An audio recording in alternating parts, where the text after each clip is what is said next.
We're back with David Paleologos on the OTR Pop Quiz. Question 3. This is the Pole Pop Quiz.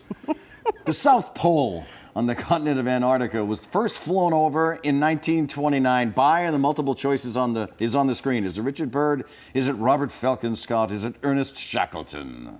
My first instinct would be A. That's it. Stick with it. Don't go any further. We'll give you a win right there. Thank you. All right, now we're going to go to the other pole.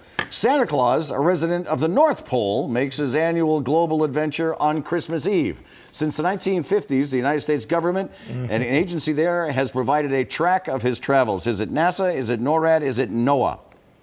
I'm going to say NASA. It is NORAD, which, by the way, stands for the North American Aerospace Defense Command. So it is NORAD that did it. So clearly, David is really really when it comes to numbers. I'm going to give you that so you can give your kids. Thank you. Those are the kids can take that quiz. I have a homework assignment. That is really funny.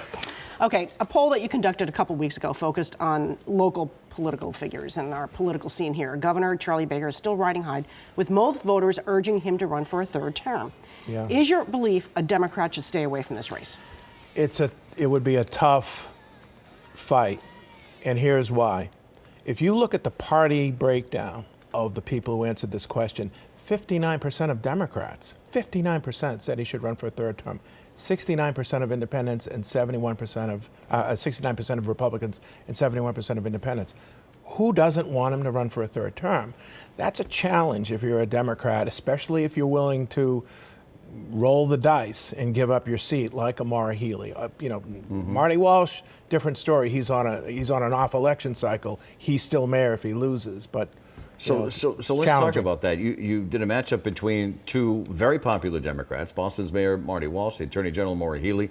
Neither will say what their next move is, but could you see them running against each other, for example, in a Democratic gubernatorial race? Yeah, we polled this, and it was a dead even result. Yeah.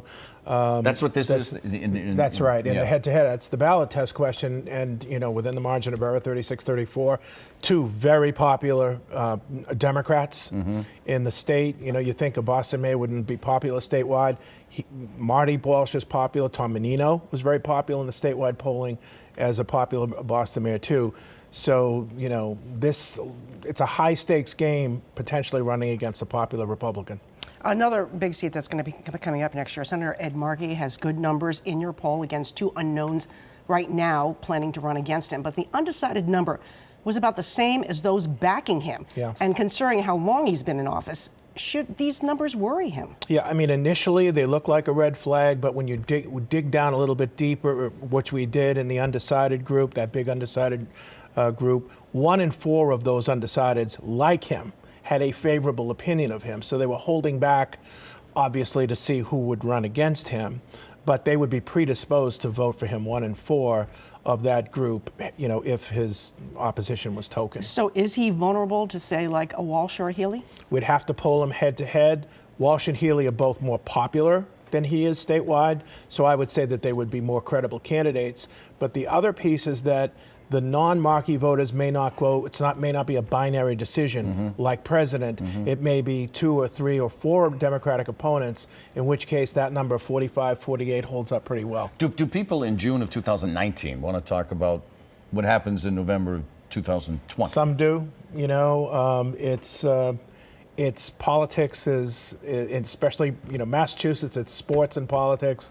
We love this. We talk about it. We're going to be working. Next week we're going to be right back out in the field with a poll of Iowa caucus which will be at that point 6 months away. Right, and after both debates to see whether or not someone upticked from the debate. Interesting.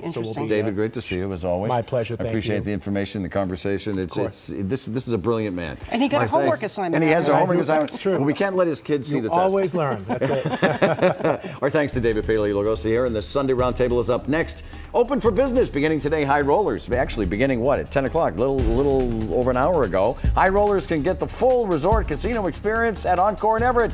Will the gamble pay off?